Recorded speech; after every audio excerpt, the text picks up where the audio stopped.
Angela Rasmussen now. She's a virologist with the Georgetown Center for Global Health Science and Security. It's great to see you tonight. What's your take? What's your perspective on indoor dining in the middle of a pandemic? Well, I think right now this is an extraordinarily reckless and premature decision for many of these governors to be making. While I appreciate the economic importance of opening businesses back up, and while cases are on the decline, we have new variants that are circulating that are more transmissible. And this is exactly the situation that happened in the UK back in early December when they started to reopen things, they relaxed restrictions. And then thanks to the B117 variant circulating there, cases shot back up to the highest levels during the pandemic. So I think this is a very premature move. So you're saying because the new variants are way more contagious, that's why we should still restrict indoor dining? That's correct. We already know that these variants are here. They're circulating in the community. There already is in most communities also still a very large prevalence of SARS coronavirus 2 circulating in those communities. So engaging in some high-risk activities such as indoor dining, such as gyms and other indoor businesses that put people indoors for a long period of time with people outside of their households really creates an environment in which the virus can spread very easily. You know, when indoor dining was shut back down in New York City around the holidays, what we saw from the contact tracing data was that those infections were not starting in restaurants. Less than 2% had been traced to indoor dining. The vast majority were from small group gatherings. And the governor said, look, it makes sense because if you can't go to a restaurant, then you have people over at your home, and plus the holidays. Go ahead.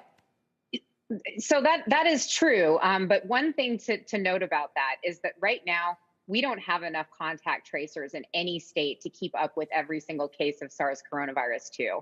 So first of all, those contact tracers could be missing cases that were the result of indoor dining or other indoor businesses.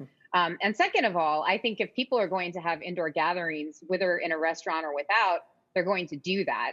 But we don't need to create new opportunities for the virus to spread among strangers who are not in each other's household groups. Angela, today more than 1 million counterfeit N95 masks were seized from a warehouse in New York City.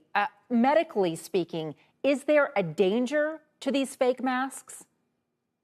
Oh, absolutely. There's a danger to those fake masks. My understanding was that these counterfeit masks were very difficult to distinguish from an authentic N95 mask, which of course is manufactured to certain standards and approved by NIOSH, which ensures that those N95 masks will be protective.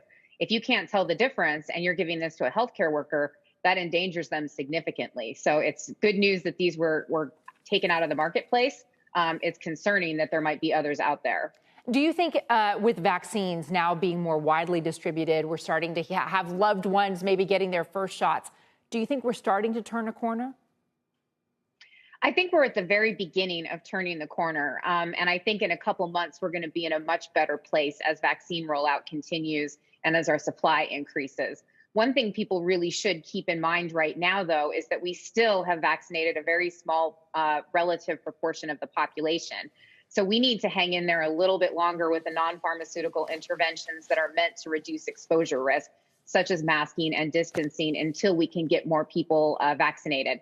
The other benefit that we'll have is it will further reduce transmission in the community. So with decreasing transmission, increasing vaccination, we'll be on track for potentially more relaxed summer.